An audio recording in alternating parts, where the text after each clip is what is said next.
పంట పండించడం ఒక యజ్ఞం. వానలు, ఎండలు, అప్పులు, కష్ట నష్టాలు భరిస్తూ రైతు గింజను బంగారంగా మారుస్తాడు. కానీ ఆ బంగారాన్ని మార్కెట్కు తీసుకువెళ్లే లోపే కొందరు కేటిగాళ్లు దోచేస్తున్నారు. రైతు చెమటను డబ్బుగా మార్చుకుని జల్సాలు చేసేందుకు సిద్ధమయ్యారు. భవిష్యత్తు కోసం చదువుకోవాల్సిన యువకులు రైతుల భవిష్యత్తునే దోచేయాలని ప్లాన్ వేశారు. రాత్రిలు ఖరీదైన కార్లలో గ్రామాలకు వెళ్లి కల్లాల్లో, పొలాల్లో ఉన్న ధాన్యాన్ని ఎత్తుకెళ్లి అమ్ముకున్నారు. రైతులు ఒకరిపై ఒకరు అనుమానాలు పెట్టుకునేలా చేసిన ఈ దొంగల ముఠా గుట్టును పోలీసులు ఛేదించారు. మరింత షాకింగ్ విషయం ఏంటంటే ఈ చోరీల వెనుక ఉన్నవారిలో 3 ఇంజనీరింగ్ విద్యార్థులు ఉండడం. వరంగల్ జిల్లాలో సంచలనం సృష్టించిన ఈ ధాన్యం దొంగల కథేంటి? రైతుల కష్టాన్ని ఎలా క్యాష్ చేసుకున్నారు? Watch this.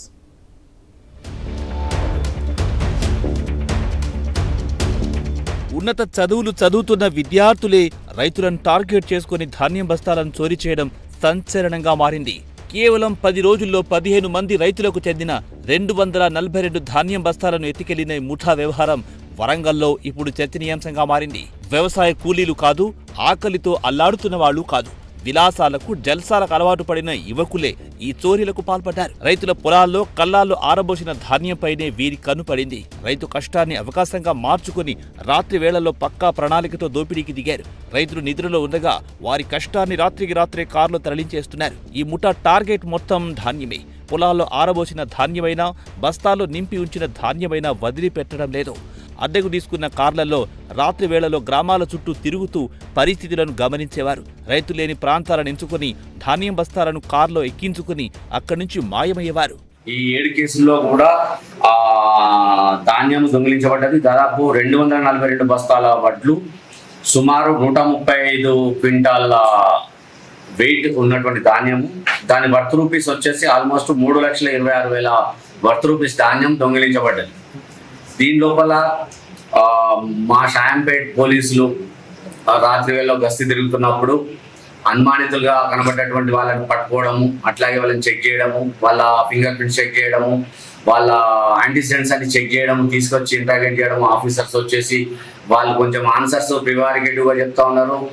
సరైన పొద్దున లేని సమాధానం చెప్పడం వల్ల వాళ్ళని తీసుకొచ్చి అనుమానంగా తీసుకొచ్చి చెక్ చేయడం వల్ల వాళ్ళ దగ్గరికి వెళ్ళి వాళ్ళు ఇటువంటి దొంగతనాలు చేస్తున్నారని చెప్పేసి వాళ్ళ వెహికల్ పెట్టుకొని వెహికల్లో ధాన్య బస్తాలను ఎత్తుకొని పోతున్నారని చెప్పేసి వాళ్ళు కన్ఫ్యూజ్ చేయడం జరిగింది.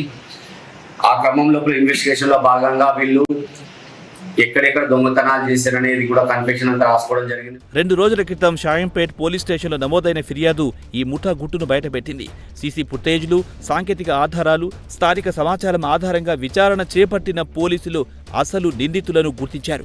హనుమకొండ జిల్లాకు చెందిన ప్రతీక్, అస్లాం, రాహుల్ అనే 3 బీటెక్ విద్యార్థులు ఈ దోపిడీలకు మాస్టర్ మైండ్లుగా తేలారు. వీరితో పాటు మరో 4గురిని ఈ వ్యవహారంలో భాగస్వామ్యం చేశారు. వారిలో 3 నేపాల్కు చెందిన మైనలుండడం, ఓ యువతి కూడా ఈ ముఠాలో భాగంగా ఉండడం మరింత సంచలనంగా మారింది. చదువుకోవాల్సిన వయస్సులో నేరాలను వృత్తిగా మార్చుకున్న ఈ యువకులు ప్రతి చోరీని పక్కా ప్లాన్తో అమలు చేశారు. అంటే అక్కడి ప్రాంతవాసులు ఇక్కడ వచ్చేసి సెటిల్ అయిపోయిన లాంగ్ బ్యాక్ వచ్చేసి వీళ్ళందరూ కూడా విద్యార్థులు, అంటే చదువుకున్నటువంటి పిల్లలే కానీ ఈ జల్సాలకు అలవాటు పడి ఈ తప్పుడు మార్గాలు ఎంచుకుంటున్నారు. ఎందుకంటే వీళ్ళు ఒక రోజు వచ్చేసి ఫస్ట్ రోజు వచ్చేసి ఎక్కడెక్కడ ధాన్యం బస్తాలు పెట్టిరని చెప్పేసి వాళ్ళు రెక్కీ చేసుకోవడం జరుగుతుంది. రెక్కీ చేసుకున్న తర్వాత వాళ్ళకి అనుకూలమైన సమయం లోపల ఇప్పుడు అనుమానం రాకుండా డీసీఎంలు కానీ అవి కానీ తీసుకొచ్చి లోడ్ చేస్తే తెలుస్తుంది అని చెప్పేసి వాళ్ళ కార్ల లోపల ఇప్పుడు మీరు చూపిస్తాం. మీ కార్లు కూడా పెద్ద వెహికల్స్ 2 ఉన్నవి. వాటి లోపల ఎంత పడితే అన్ని బ్యాగులు నెట్టి కొట్టేసుకుంటున్నారు, తీసుకుని వెళ్ళిపోతా ఉన్నారు. ఈ రకంగా వీళ్ళ మోడస్ ఆపరెండి ఉంది. కాబట్టి మనందరికీ తెలుసు, రైతులు ఆరుగాలం కష్టపడి సంపాదించినటువంటి సొమ్ము సరైన ధరలు లేవని చెప్పేసి, మార్కెటింగ్ లేదని చెప్పేసి రోజు కష్టపడుతున్నారు. రోడ్ల మీదకి వచ్చి ధర్నాలు చేస్తున్నటువంటి క్రమం లోపల మనం చూస్తాం వాళ్ళ కష్టాలు. అటువంటి వాళ్ళ కష్టాన్ని దోచుకోవడానికి వీళ్ళు పూనుకున్నారు ఈ జల్సాలకు అలవాటు పడి. చోరీ చేసిన ధాన్యాన్ని, అమ్మగా వచ్చిన డబ్బును కూడా వెంటనే పంచుకోలేదు. మొత్తం సొమ్మును రాహుల్ అనే నిందితుడి ఇంట్లో దాచిపెట్టినట్టు విచారణలో తేలింది. ఒక నిర్దిష్ట మొత్తం చేరిన తర్వాత అందరూ పంచుకోవాలని ముందుగా నిర్ణయించుకున్నట్లు పోలీసులు గుర్తించారు. అయితే వారి ప్రణాళిక పూర్తయ్యే లోపే పోలీసులు రంగంలో దిగడంతో మొత్తం వ్యవహారం బట్టబయలైంది. ఈ కేసులో అరెస్టైన 8 మంది నిందితుల నుంచి 3,05,200 నగదు, 2 కార్లు, 6 సెల్ ఫోన్లు స్వాధీనం చేసుకున్నారు పోలీసులు. విచారణలో భాగంగా వెలుగులోకొచ్చిన వివరాల ప్రకారం వరంగల్ పోలీస్ కమిషనరేట్ పరిధిలో మొత్తం 9 పోలీస్ స్టేషన్లలో వీరిపై ధాన్యం చోరీలు నమోదయ్యాయి. 10 రోజుల్లోనే ఇంత పెద్ద ఎత్తున చోరీలకు పాల్పడిన ఈ ముఠా వ్యవహారం ఇప్పుడు రాష్ట్ర వ్యాప్తంగా చర్చనీయాంశమైంది. ఆ ధాన్యం అమ్మినటువంటి చోటు నుంచి వీళ్ళు తీసుకున్నటువంటి డబ్బులు ఇవన్నీ కూడా వాళ్ళ దగ్గరికి వెళ్ళి రికవర్ చేసుకోవడం జరిగింది.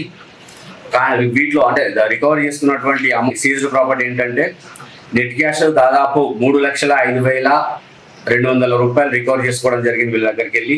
అంటే పోయింది 3,26,000. అంటే వాళ్ళు ఖర్చు పెట్టుకొని పోగా మిగిలింది వీళ్ళ దగ్గర 3,05,200 రూపాయలు వీళ్ళ దగ్గర మిగులు ఉంది. అంటే ఎక్కువ ఏం ఇంకా ఖర్చు పెట్టుకోలేదు. ఇంకా వాళ్ళు ఈ అఫెన్స్లలోనే ఉన్నారు. ఇంకా ఖర్చు పెట్టుకోవడానికి ఇవన్నీ అయిన తర్వాత చేతులేమో. అట్లాగే వీళ్ళ దగ్గర నుంచి 2 వెహికల్స్ కూడా సీజ్ చేయడం జరిగింది, 4 వీలర్స్. దాంట్లో ఒకటి టాటా హారియర్, అట్లాగే ఒక బ్రెజా కార్ కూడా వీళ్ళ దగ్గర సీజ్ చేయడం జరిగింది. వీళ్ళకి సంబంధించినటువంటి 6 సెల్ ఫోన్స్ కూడా మేము స్వాధీనపరచుకోవడం జరిగింది. ఇక్కడ బాధాకరమైన విషయం ఏంటంటే దీని లోపల అందరూ కూడా చదువుకున్నటువంటి పిల్లలు, ఒకటి తప్ప మిగతా వాళ్ళందరూ కూడా ఇంటర్మీడియట్ ఆపై బీటెక్ చదివినటువంటి పిల్లలు ఉన్నారు. దీనిలో ఇంకా యాదృచ్ఛికంగా ఏం జరిగిందంటే దీనిలో ఉన్నటువంటి ఒక అమ్మాయి కూడా ఇందులో ఉంది, పార్టిసిపేట్ అయింది.